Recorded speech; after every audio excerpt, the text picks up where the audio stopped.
zanguni. Ndio kaka. Nimewaita hapa, kuna kitu nataka tuzungumze. Ndio. Hasa kwako wewe Aisha. Juzi nimesikia kwamba matokeo yametoka. Sijui vipi wewe katika mitihani yako umefaulu au vipi?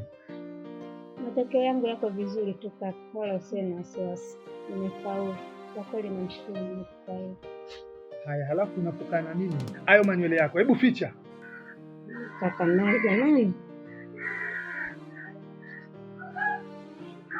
Haya, sasa kama umefaulu ni kitu kizuri. Kwanza nikupongeze kwa sababu wengi wanafunzi nyinyi hasa wa mjini mnapotoka hapa kwenda shule kule, basi mara nyingi inakuwa hamuendelezi masomo yenu. Mkifika kule kazi kula urojo, kula machipsi na makuku, basi tena masomo mnayaacha huko nyuma. Lakini kama umefaulu basi ni swala zuri. Halafu mgeni ndio huyo anabisha hodi. Je, tumejiandaa vipi? Kaka, mgeni gani tena yeye anabisha hodi? Kamsikia wewe peke yako? Eti Baisha, kuna mgeni hata umesikia anabisha? Mimi mwenyewe nashangaa ndio nibaki kudua tu hapa. Sote tupo hapa tumekaa, tusimuone alosimama mlangoni wala anaibisha hodi. Akamsikia yeye mwenzetu peke yake.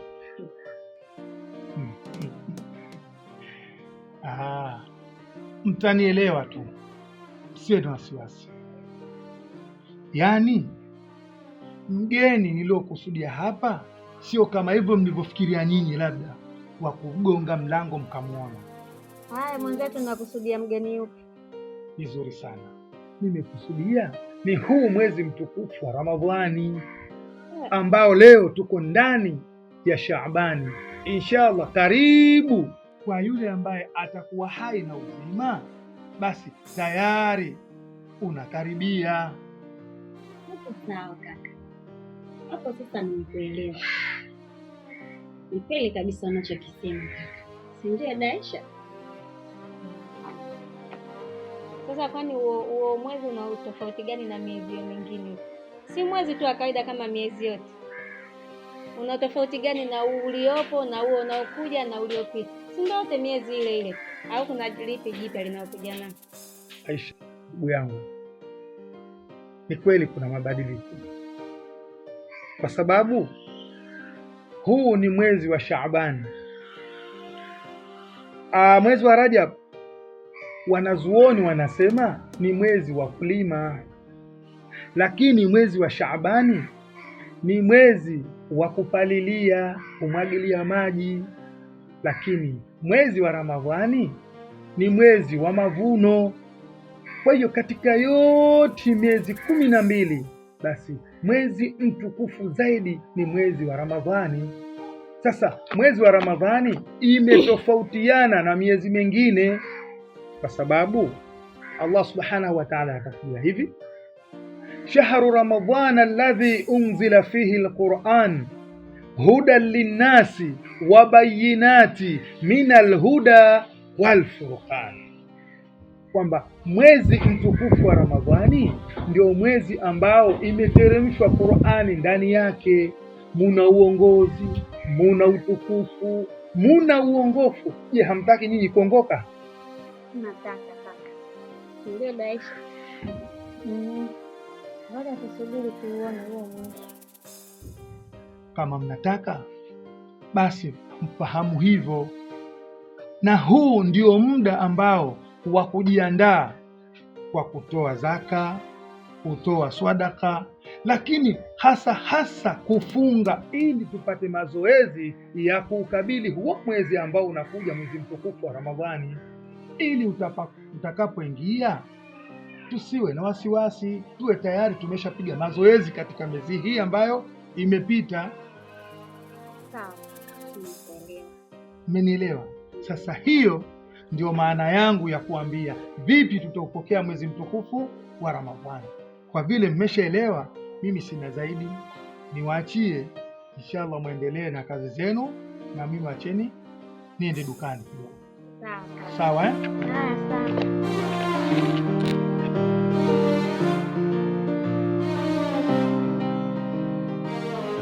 Mume wangu. Mpaka hivi sasa kumekuja barua ya watoto kutoka shuleni. Na barua inasema kuhusu ada. Watoto wanadaiwa skuli shilingi 100,000. Na kila ninapokuambia mume wangu, unielewe, unifahamu, unisikie. Kama kusudia nini? Sikiliza nikwambie. Hili swala toka mwanzo. Na mimi huwa nakwambia kwamba pesa sina. Lakini kila ninavyokuambia unakuwa hunielewi. Yaani umekuwa king'ang'anizi. Au unachokitaka wewe ndio nikaibe kwa sababu natafuta pesa ya ada ya shule ya watoto, uje usikie mjaka kapigwa mawe amekufa. Ndio furaha kwako? Kwa hiyo wewe unavyotaka nifanye mimi nitoke nende nikadange. Wewe ndio utaona raha kwako. Kwanza rekebisha hiyo kauli yako. Unanivunjia heshima. Unapozungumza maneno, jua unazungumza na nani. Utakapolirudia tena hiyo kauli, nitakupiga kibao sasa hivi. Nipige. Hebu nipige wewe. Ina maana nipige. Wewe ndio una uwezo wa kuzungumza unavyotaka pende yangu, si ndivyo? Nipige. Shavu linakupa. Hebu nipige. Nipige. Mimi nimeshajua unachokitafuta. Unataka nifanye kitendo kwako ili mimi nje nionekane mbaya, wewe uonekane mwema. Lakini sawa. Wewe endelea. Mimi nakwambia vipi? Nakwambia wewe endelea. Na mimi nakwambia wewe endelea na jeuri zako. Endelea na jeuri zako. Mimi ndio nishakwambia. Lakini sawa, tutajua kama mimi mume au wewe. Utajua, lakini mimi ndio nishakwambia. Acha mimi nikakoge. Usitaki kunichafua sasa hivi. Nipige, hebu nipige. Nakwambia usitaki kunichafua, acha mimi niende nikakoge. Nenda. Haya, nenda. Nenda.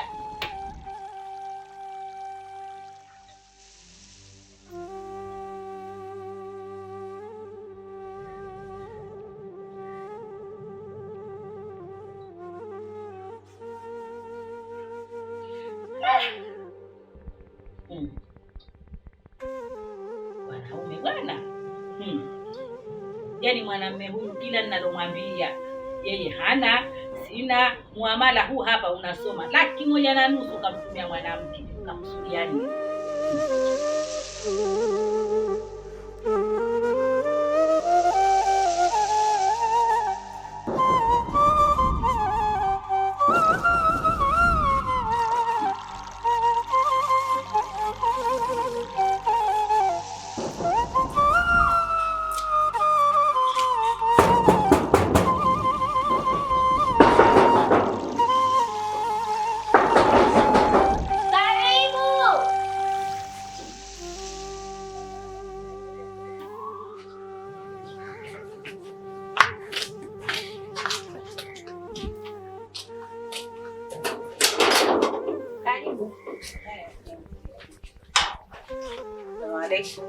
Salamu shikamoo. Nzuri, karibu. Haya, asante. Na shida kakako yupo? Yupo, mkuta karibu ndani. Haya, nitie na usubiri hapa. Unamsubiri? Haya, sawa.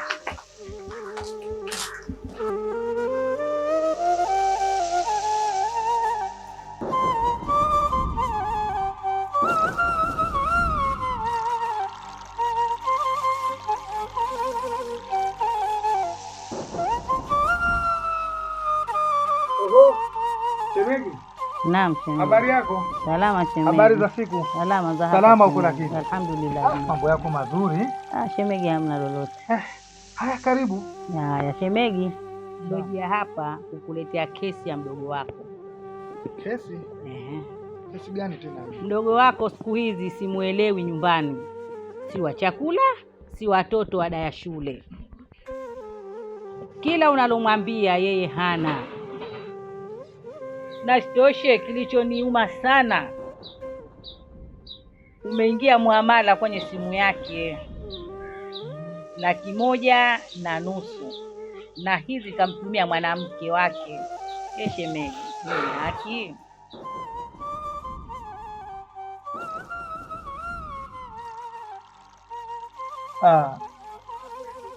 ikiwa kafanya hivyo, basi sio haki na sio kitu kizuri.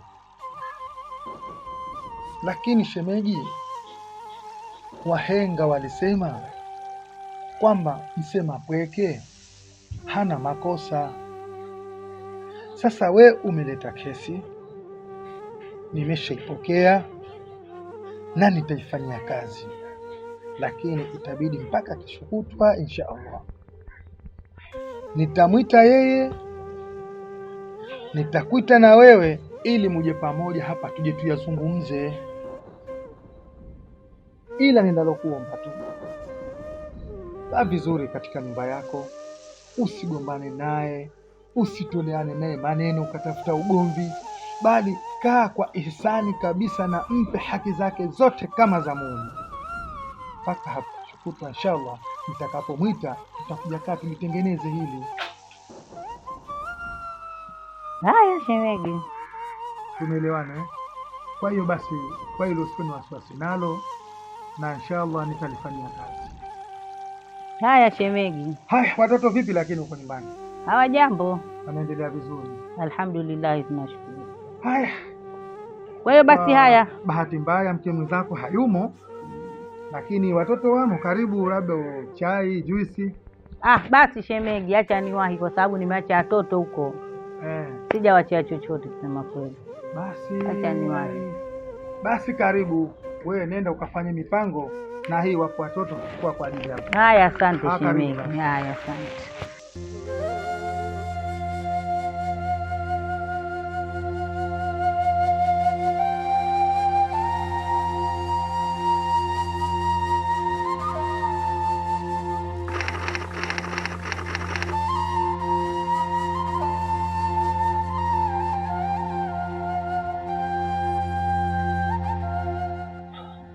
Haya sasa bro,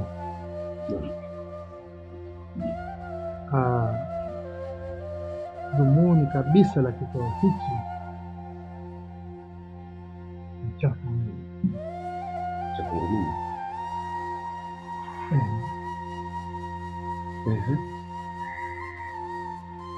Juzi alikuja shemeji yangu hapa na malalamiko yake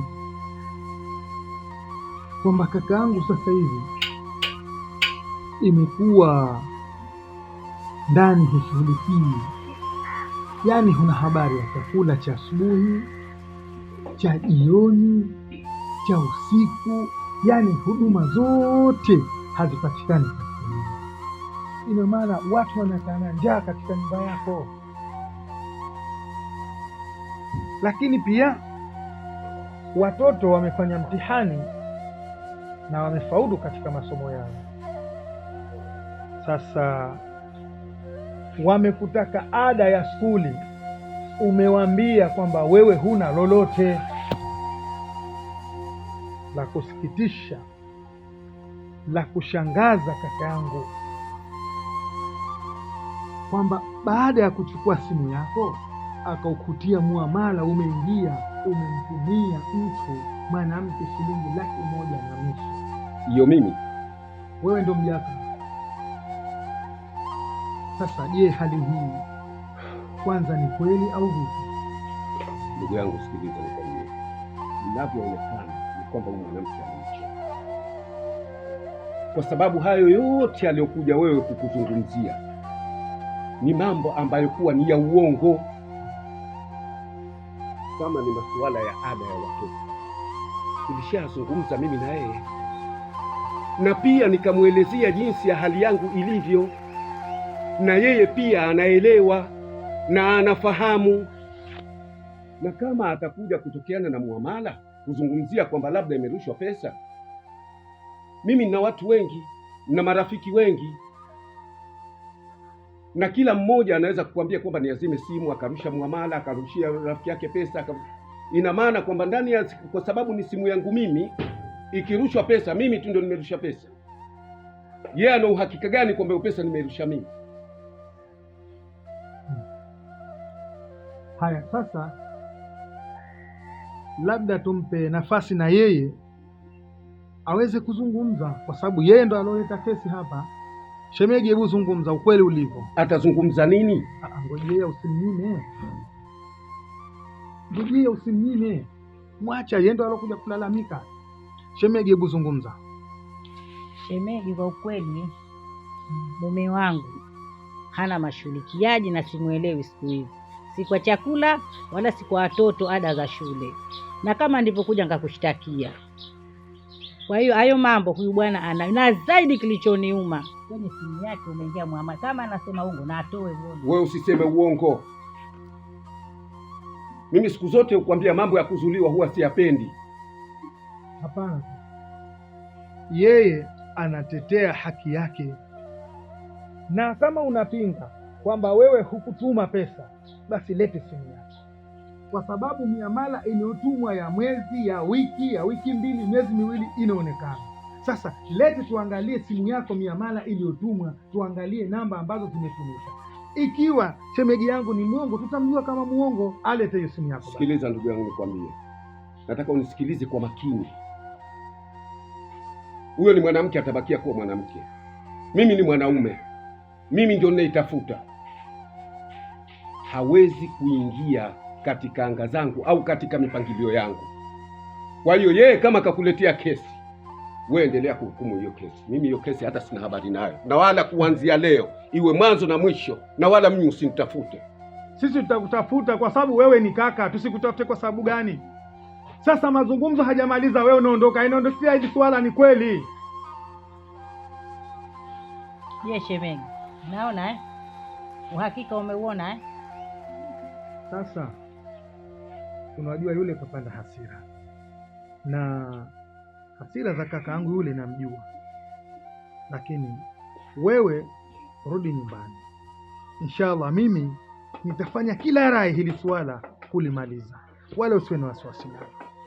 Sawa shemegi. Haya, wewe rudi nyumbani. Haya, jitahidi kuwa na usalama huko. Sawa shemegi. Sawa.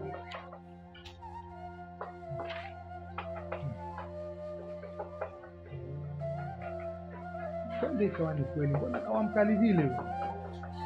Wacha nitalifuatilia.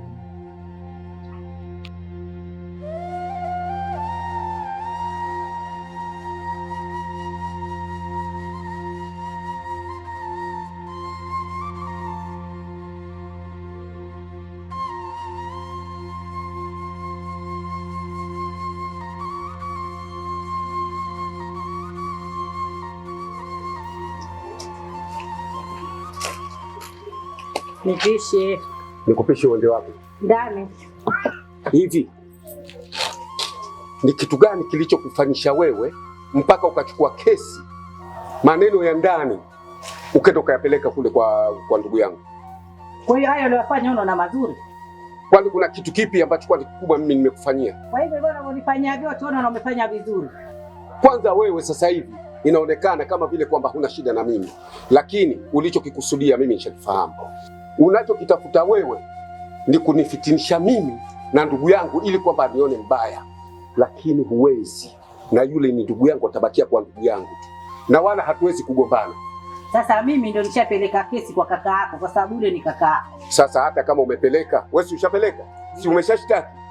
Sasa tuone kitu gani ambacho kwa kitatokea. Sawa, lakini mimi ndio nishapeleka. Hakuna chochote ambacho kwa kitakachotendeka. Sawa. Na hilo ndio ulikusudia, huwezi kufanikiwa.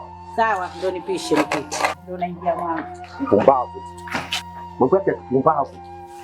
Mambo ya ndani kuyazungumza ndani, anachukua anayapeleka huko.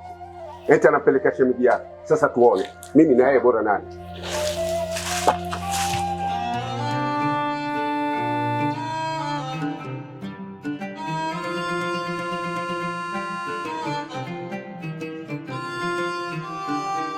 Sasa Mr. Mudi, babu kwa sigara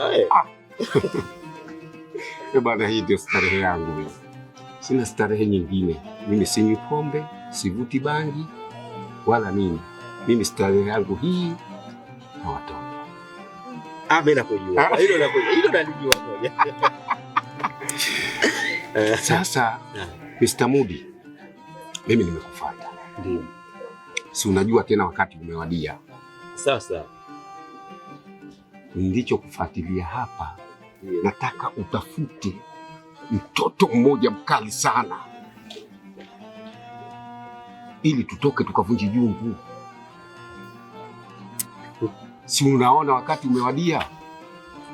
Mimi najua, lakini sasa unajua fundi, kitu kimoja, mimi sina wasiwasi na hilo jambo, kwa sababu huyo mtoto mimi ninaye tena baba, chombo cha maana na no hakika ukikiona tu Mr. Mudi, yani hicho cha kwangu bado hujakiona. Mimi naamini wa kwangu ukija ukimuona, basi wewe mwenyewe utaganda. Kwa hiyo sasa hivi tunashindana mimi kwa vitu vizuri. Sasa manake ndio manake sasa.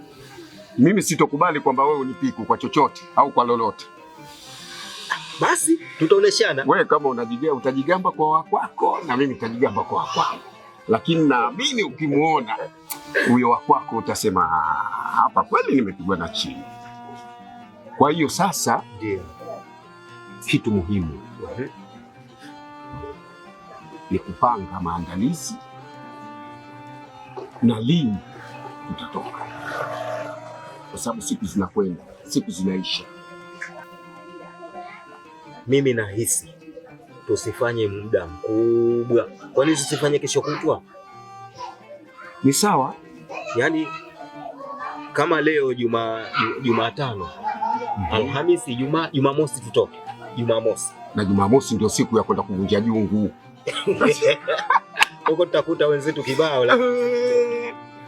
Kwani unafikiria peke yetu? Wewe ukenda huko kuna watu tayari wameshajipanga. Na ukenda huko utakutia watu kibao. Sasa tunaenda kwenye maandalizi sasa. Sababu umekuja na swala ambalo nimeliafiki. Sawa. Na mimi nilijua tu utalikubali. Hapa patikana nini kwanza katika matumizi? Vinywaji viwepo, kwa sababu huko bwana kuvunja jungu bwana ni lazima ustarehe. Ni lazima ustarehe sana. Sasa vinywaji inakuwaje? Vinywaji tutachangishana ama kila mtu anajitegemea? Inategemea. Mimi najiamini hata kukudhamini wewe na mtoto wako. Mimi nakukubali. Mara ile tulifanya makosa kwa sababu hatukujiandaa sana, ila mara hii acha sisi tujiandae kwa siku ya Jumamosi tutoke. Basi sawa. Mimi naona nikuache. Hapa sike tena kwa sababu nilikuwa nakusubiri wewe tu. Nakusubiri wewe tu. Mimi nakupendea hapo. Unajua sisi kitu chetu kimoja.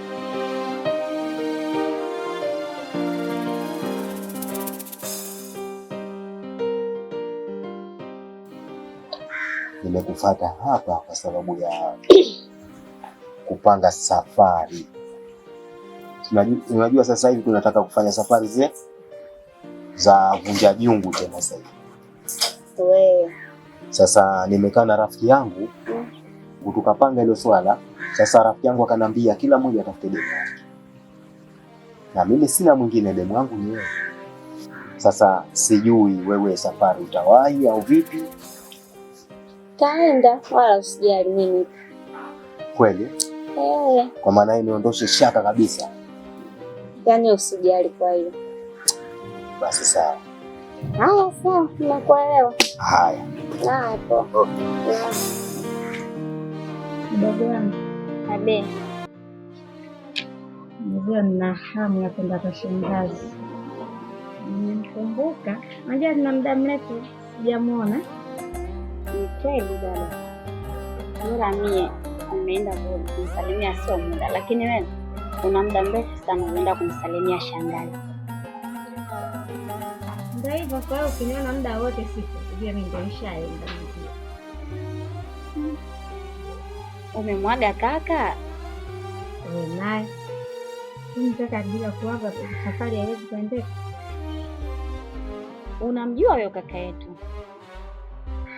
Ukiondoka bila kumwaga itakuwa ugomvi hapa nyumbani. Kwa hiyo usiondoke bila kumwaga kaka. Sawa, nitamwaga. Ana wewe na huyo kaka nilikuwa tunawaiza muda wote. Baba, ila itafika kipindi utaelewa.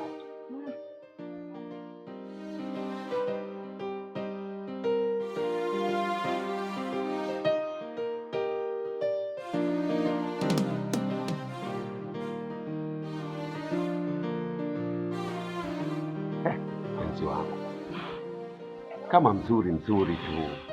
Kati. Mimi ndio kioo chako. Nikikwambia mimi mzuri, hakuna kukutia kasoro. Asante. Nakupenda sana. Nakupenda pia mpenzi wangu. Pia nashukuru kwa kunisifia. Asante sana. Mimi nashukuru pia kwa kusikia hivi.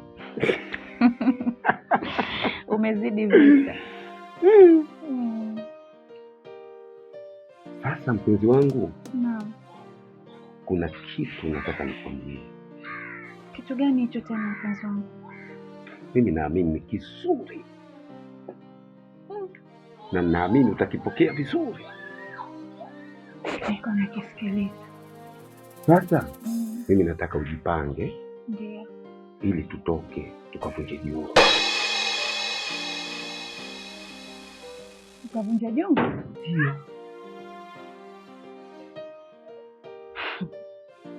Mbona umebadilika? Ina maana kwamba hili swala hukulifurahia? Sijalifurahia na sitolifurahia, na kama haitotokea siku nikasema nimelifurahia.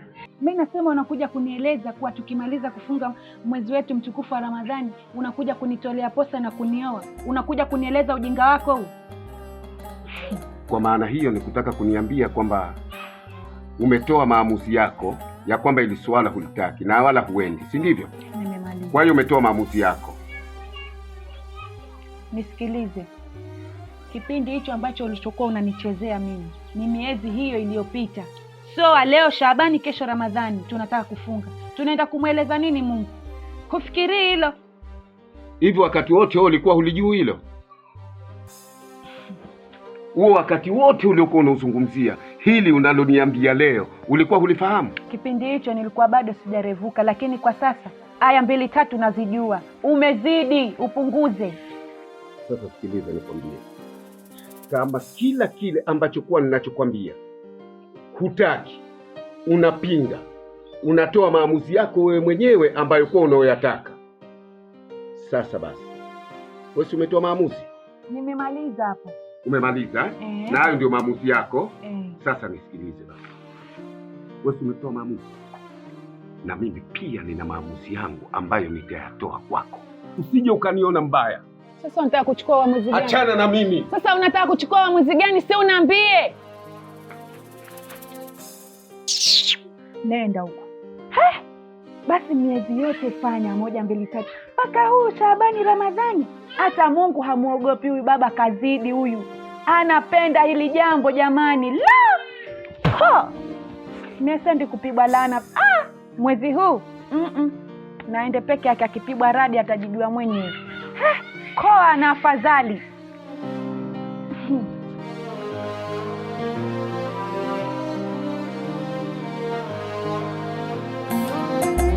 Sasa kaka, ndio hivyo. Kakangu, unajua binadamu sote ni wakosefu. Ndio. Sumia al-insanu biqataratu nisyan. Tumeumbwa wanadamu kwa sababu ya kusahau. Na Mwenyezi Mungu Subhanahu wa Ta'ala akatwambia, inna shaytana lakum aduwwa fattakhidhaha aduwwa. Maana yake nakusudia kwamba juzi tulipokuwa katika kikao, ndio kwa kweli hatukupata mustakabali.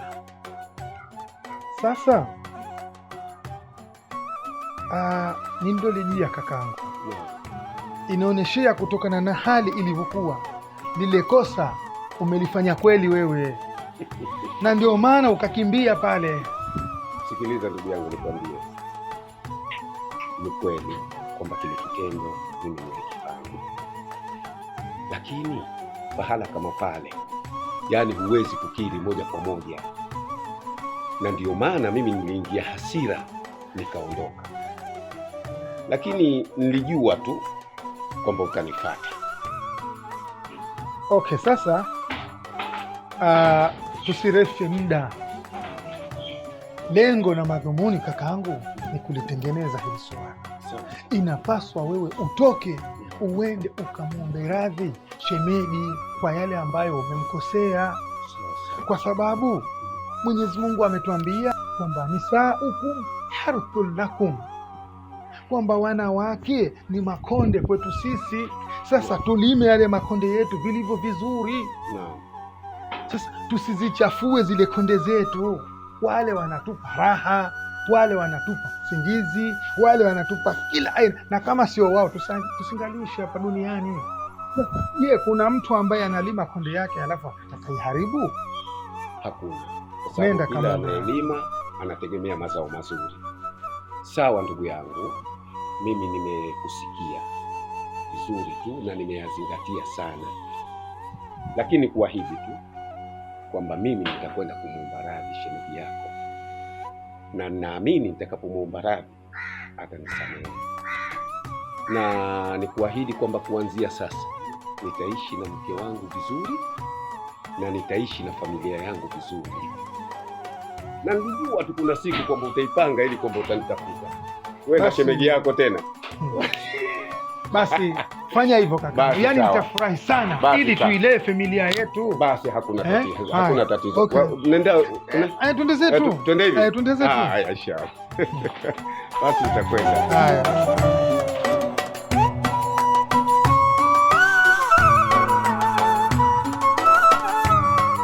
Kaka. Naam. Samahani, kuna kitu nataka nikuombe mwenyewe. Kuna kitu? Ndiyo. Kitu gani tena hicho ndugu yangu? Kaka, mimi nilikuwa naomba niende kwa shangazi. Uende kwa shangazi yako kufanya nini tena? Matokeo alivyotoka niliongea naye, aliniambia kuna zawadi zangu nimeangalia niende nazo. Sawa, lakini kwa nini uende peke yako usiende na mwenzako? Kaka, kila mmoja ataenda kwa wakati wake. Acha mimi niende na yeye atapanga wakati wake wa kwenda ataenda. Kwa sababu nikiangalia sasa hivi ndugu yangu, yani maisha imekuwa magumu, hali imekuwa tete, jua kali, joto jingi. Si unaona? Sasa kweli kwenda kumkalia mtu tu inakuwa mtihani. Lakini sasa nitakupa ruhusa uende. Baada ya siku 2-3 urudi. Sawa kaka, nashukuru kwa kunielewa. Okay, sasa kwanza nendeni mkanifanyie ile kazi yangu ambayo nimewapa. Mpaka mumalize, kama leo kama kesho, halafu ndio utakuja kwenda huko shangazi. Haya sawa, hamna shida kaka. Inshallah.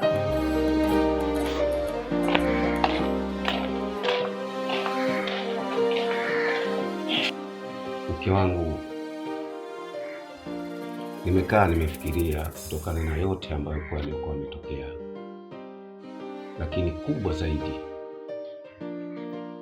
ni kwamba katika matatizo yote ambayo yaliyotokea, mitihani iliyotokea, mpaka ukachukua hatua ukaenda kwa mdogo wangu kwenda kunishtaki kuhusu habari ya familia, matunzo ya kwako wewe, hata pia katika simu muamala ambao kwa uliokuja kuuona kwamba kuna 1,500,000 ambayo kwa nimemtumia mwanamke.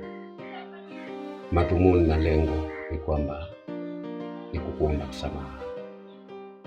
Kwa hiyo ninachokuomba na kuomba unisamehe mke wangu. Sawa mume wangu. Hayo maneno kweli yanatoka kwenye moyo wako? Mke wangu, hivi visa vilikuwepo siku nyingi, lakini sijawahi hata siku moja kuweza kukaa kitako na nikakueleza maneno kama haya ambayo kwa nakuelezea. Lakini jua kwamba linatoka ndani ya moyo wangu, na ndio maana nikataka kwamba unisamehe. Sawa mume wangu, nimekusamehe kutokana na kukiri mambo uliyofanya kutoka moyoni mwako. Kwa hiyo nimekusamehe na nakupenda sana mume wangu. Asante sana mke wangu, mimi nashukuru sana kwa kukubali ombi langu, na mimi nakuahidi kuanzia leo nitakuwa mume bora kwako, na pia nitakuwa baba bora kwa familia yangu. Ni kuahidi tu kwamba yote ambayo yalitokea hata hayatoweza kujitokeza tena. Nakupenda sana. Asante mume wangu, nami nakupenda pia.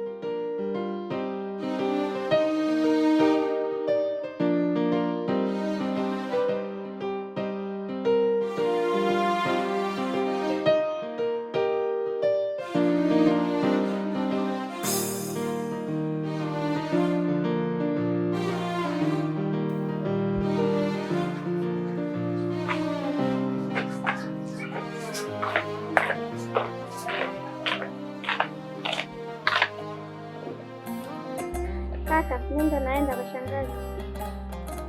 Sawa ndugu yangu, lakini jitahidi baada ya siku 3 urudi, kwa sababu mdogo wako yuko peke yake huko. Sawa. Bismillah. Msalimie shangazi yako huko, mpe salamu sana.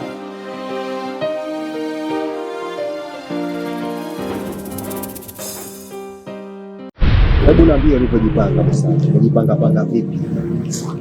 Mimi kwa vizuri tu, kwangu sina wasiwasi wowote.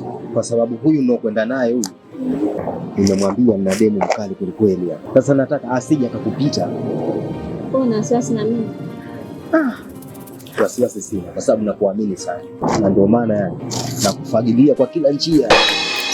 Na mmejisifu afadhali ulivyotekezea. Sasa mbona umekuja peke yako? Yuko wapi demu wako sasa?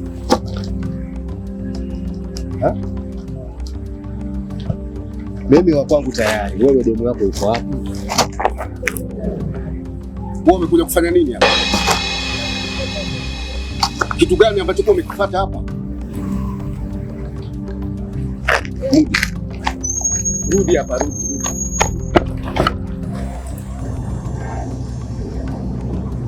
Mr. Mudi, katika siku ambayo huo ulionifanyia kitendo ambacho sitokisahau katika maisha yangu. Leo. Kitendo gani hivi wewe Mudi? Urafiki wote tulionao, tunavyothaminiana, tunavyojaliana, wewe ni wa kumchukua huyu? Lakini sasa si tumepanga kila mmoja atoke na wako. Wewe unajua huyu nani kwangu? Namjua huyu demu wangu. Huyu mimi ni mdogo wangu. Hata kama vipi. Lakini sasa na mimi huyo mtoto ambaye umemchukua. Huyu mimi ni ndugu yangu. Huyo ambaye umemchukua. Wewe hata kama utajitetea vipi, mimi nikwambie. Hata kama utajitetea vipi, lakini tambua kwamba kitendo ulichonitendea bado hujanitendea haki. Na wewe fundi mjaka unatenda haki kwa watoto wa watu na wewe? Wewe umechukua mtoto wa watu hivyo hivyo. Au mtoto wa nani? Kwa hiyo na wewe ukaona huna malipo ya kulipa ile isipokuwa mchukue huyu mdogo wangu, si ndivyo? Mimi nilikuwa sijui, lakini sasa ndio umechukua huyu mimi. Sasa kama ilikuwa hujui, mimi ndio nakwambia. Kama ulikuwa hujui, mimi ndio nakwambia. Na wewe yani umetoka huko hivi, ndio malezi ambayo uliolelewa? Ndio malezi uliolelewa? Hizi nguo gani umevaa hizi? Hizi nguo gani umevaa?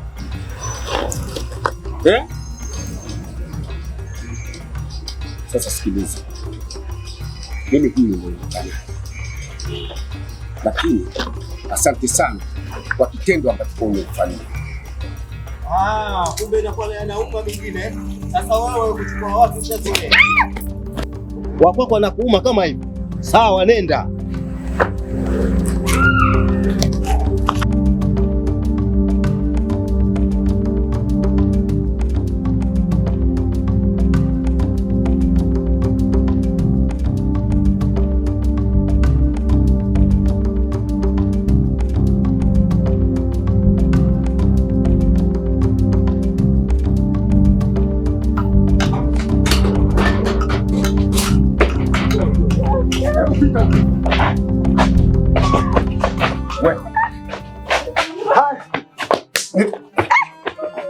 Vipi tena? Hayo malezi uliondea hapo. Hayo ni matusi kakangu. Sio matusi, nakwambia ukweli. Katika sehemu ambayo kwa niliyomkuta huyu, nimemkuta katika mazingira mabovu. Nimemkuta na mwanamume. Eti anasema anakwenda kuvuja jugu. Yaani wewe hapo ulikuwa ndo kwa shangazi yako ndio Si umeondoka hapa unaenda kwa shangazi yako, halafu mavazi uliyovaa mazuri ya heshima ndio unanijia hali kama hiyo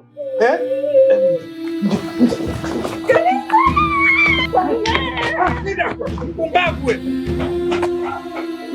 Halafu wewe ndio unamfundisha dada yako kufanya hivyo Kaka. Sasa ninalozungumza yule na wewe ndani mwangu hameni. Hapana kaka. Hameni, hakuna hapana. Aibu kubwa ambayo umenitia. Watoto adabu hawana. Watoto hawana adabu, hawana heshima. Siku zote na mimi nimechukua heshima kwa kweli. Siku zote unaona kama mimi ndo mkaaji wa hapa nyumbani. Sina kabisa tabia anazozifanya dada. Leo kaka mimi unaniunganisha na dada. Mimi naelewa kwamba nyote mko kundi moja. Sasa lililobakia naingia ndani, nikitoka nyote tuwe hamuko hapa. Wewe na wewe mpumbavu wako. Ndio. Heshima gani mliokuwa mnaionyesha katika familia?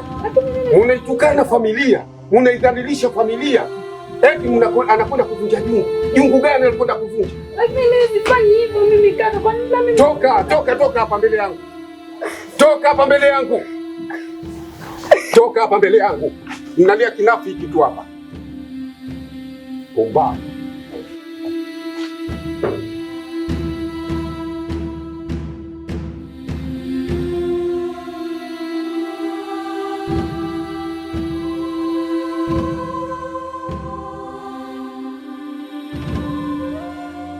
Yaani makosa mmefanya.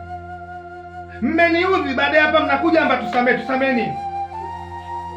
Wapumbavu wakubwa.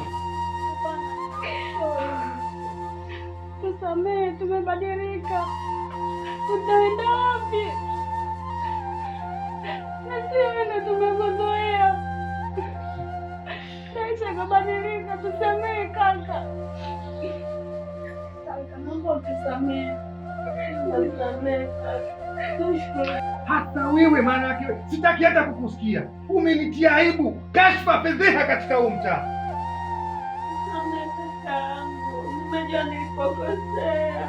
Siwezi kurudia tena.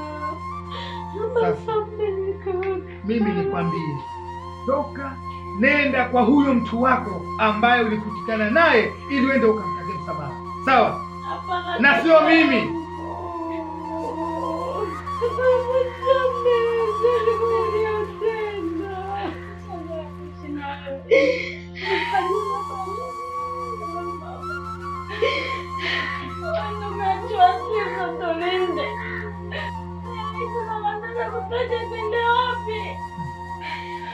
Nimewachia ni walinde, au si?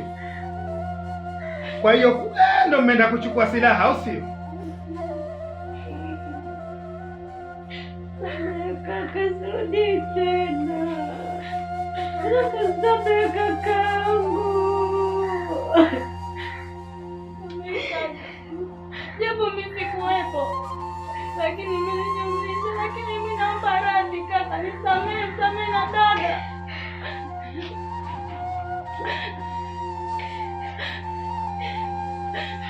Samehe kakangu.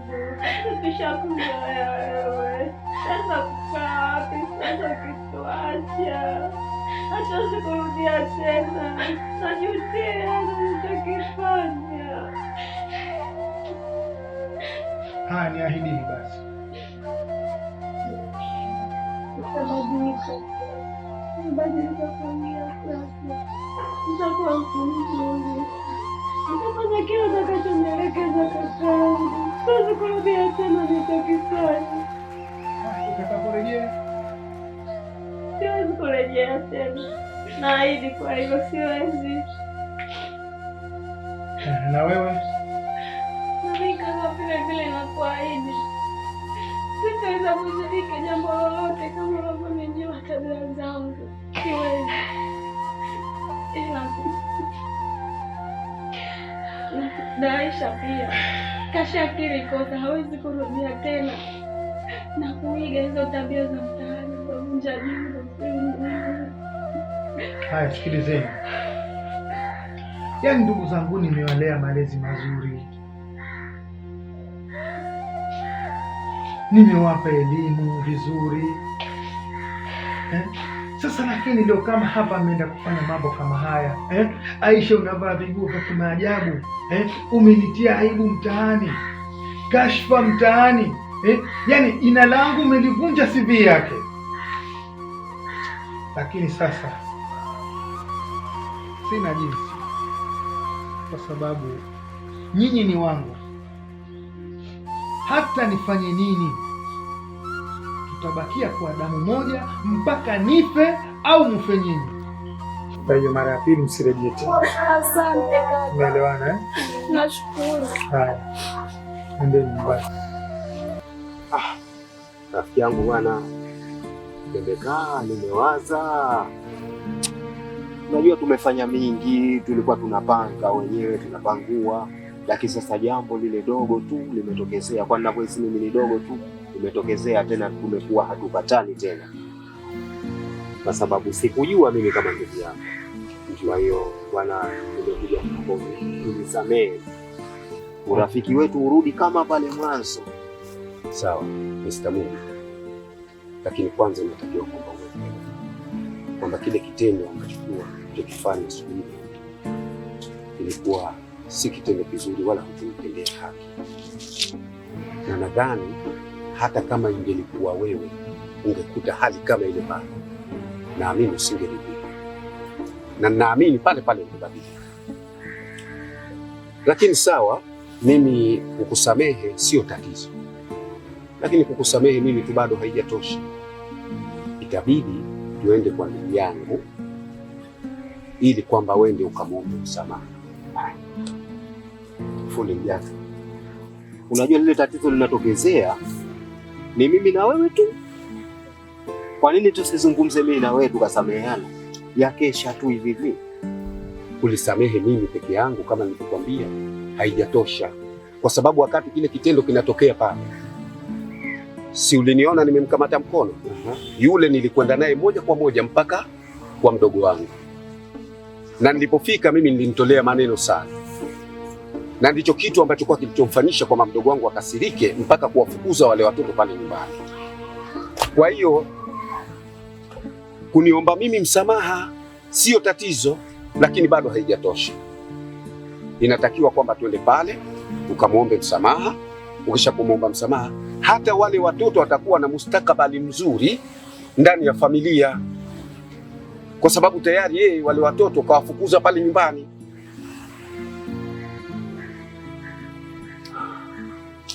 Basi sawa, acha tuende. Mimi naona tufanye hivyo. Sawa, hakuna tatizo. Basi sawa, acha tuende. Basi wacha tuende ili kwamba twende tukalimalize. Hana shida. Sasa hivi? Sasa hivi twende. Jambo la leo linalowezekana kufanywa leo lifanywe leo. Basi sawa tu. Au unasemaje? Hamna tatizo kweli. Haya, basi sawa. Hakika kabisa. Basi sawa.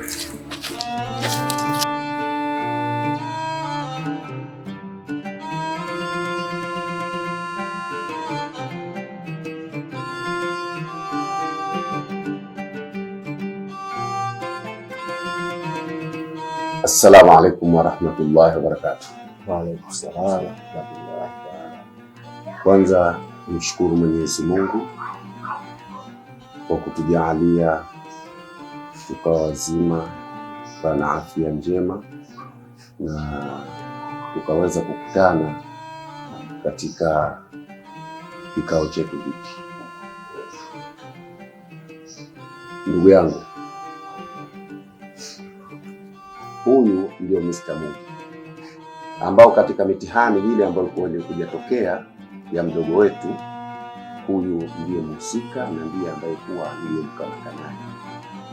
Kwa hiyo yeye kanifuata kuja kuniomba radhi, lakini nikamwambia kwamba sawa, mimi unaweza kuniomba radhi na nikakusamehe, lakini kuna mdogo wangu, kwa sababu baada ya kutokea lile tatizo kule, mimi nilimfikishia na alihamaki sana na akachukua hatua ya kuwafukuza wale wadogo zetu kule nyumbani.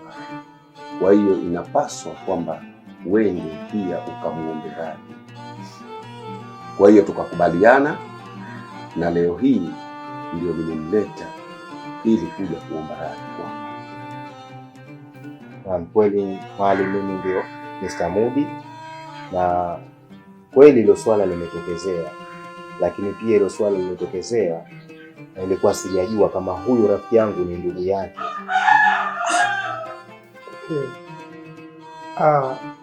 Yani kama hujajua ndio ukafanya hilo swala, lakini kama usingalijua usingalifanya. Kwa hiyo umefanya kwa kujua maana yake. Hapana, na nimekuja kwamba samahani. Samahani sawa, lakini kuulize swala, lau kama ingalikuwa ni wewe ukafanyiwa kile kitendo, Jalia ni mdogo wako, ungaliridhika? Hapana. Sote ni wazazi, labda ikawa ni mtoto wako, ungaliridhika? Nisingeridhika, ila hili swala lilikuwa linakishawishi. Ushawishi gani huo tena? Nilikuwa mimi hem, niachie, usinibonyeze bonyeze. Kwani si umezungumza kwako mpaka ukamaliza? Niachie na mimi nizungumze. Nilikuwa mimi na huyu mwalimu Mjaka na tukapanga kila mmoja atafute mwanamke wake, tuende tukavunje jungu. Huyu achukue wa kwake, mimi nichukue wa kwangu, na mimi wa kwangu ndio yule, na sikujua kama yule ni ndugu yake. Ina maana Mr. Mudi, mimi nilifanya kosa wewe uliponifuata nikakwambia kwamba nikulete kwa mdogo wangu ili kwamba ujimuombe radhi. Kwa hiyo nimefanya kosa kukuleta kwake yeye. Kwa hiyo ina maana kwamba ili swala tayari kwamba unanichanganya na mimi. Mimi nazungumza ukweli. Ukweli ni kwamba mimi nimekukamata na mdogo wangu.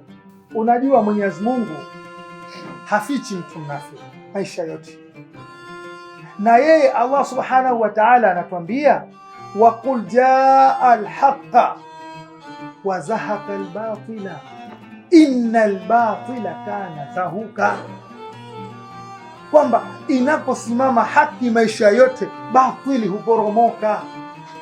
Na ndio maana Mwenyezi Mungu akakufedhehesha hali kama hiyo. Kusema kwa kweli, yani mmefanya kitu kibaya, kwa sababu kwanza lengo na dhamira yenu ni kwenda kumwasi Mwenyezi Mungu, kwenda kufanya zinaa, na zinaa imekatazwa. Allah anatuambia wala taqrabu, yani tusikaribie kabisa. Lakini jambo jingine ni wafahamisheni kitu kimoja, hivyo nyie mwezi mnaofanya labda ni mwezi wa mchezo tu Huu sio mwezi wa kufanya maovu. Zamani kabla ya utume, basi Waarabu ilikuwa wanautukuza mwezi wa Rajab, lakini baada ya utume, mtume baada ya kushapewa utume, Waislamu ikawa wanautukuza mwezi wa Ramadhani. Wale waliokuwa hawaswali, ikifika mwezi wa Ramadhani wanaswali, sadaka wanatoa, tarawehe wanaswali.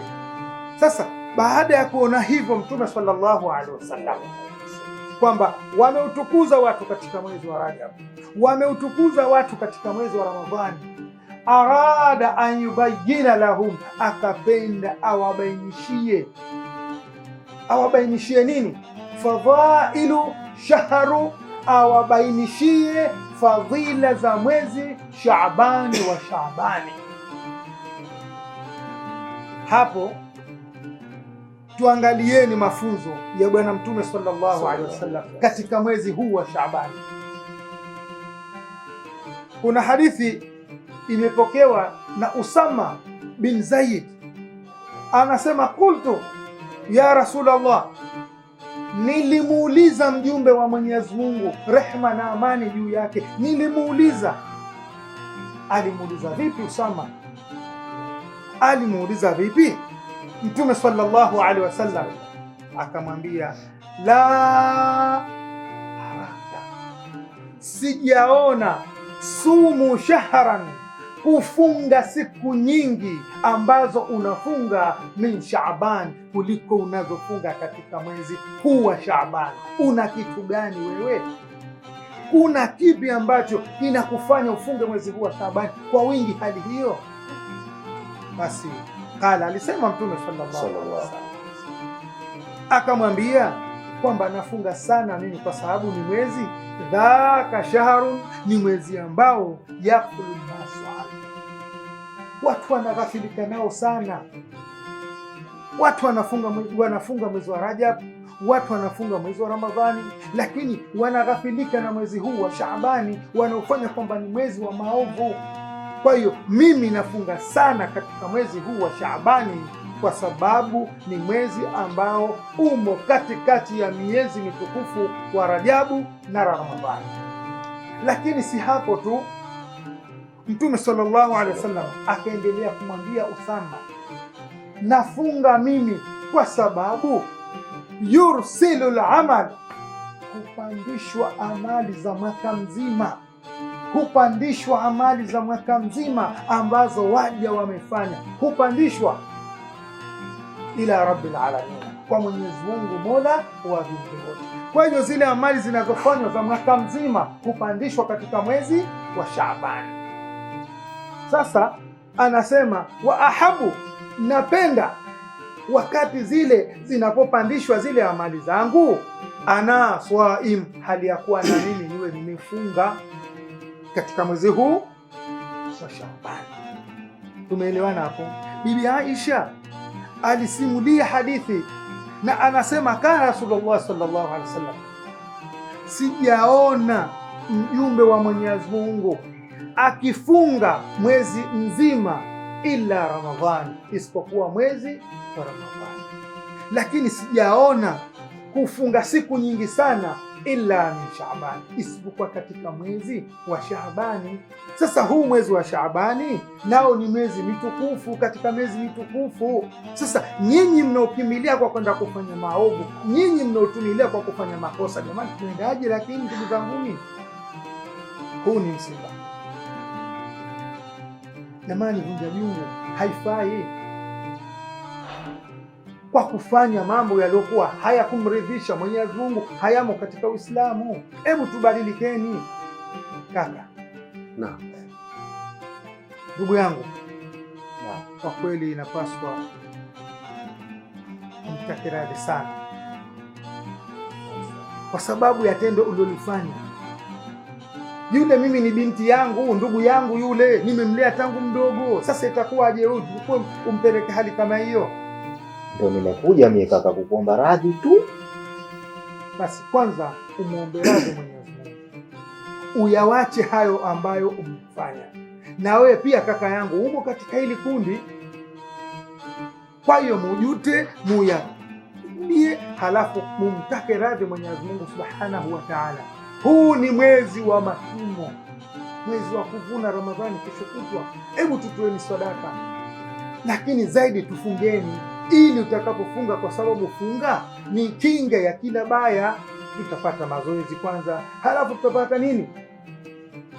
Ile fursa ya kuudiriki ule mwezi wetu mtukufu Ramadhani.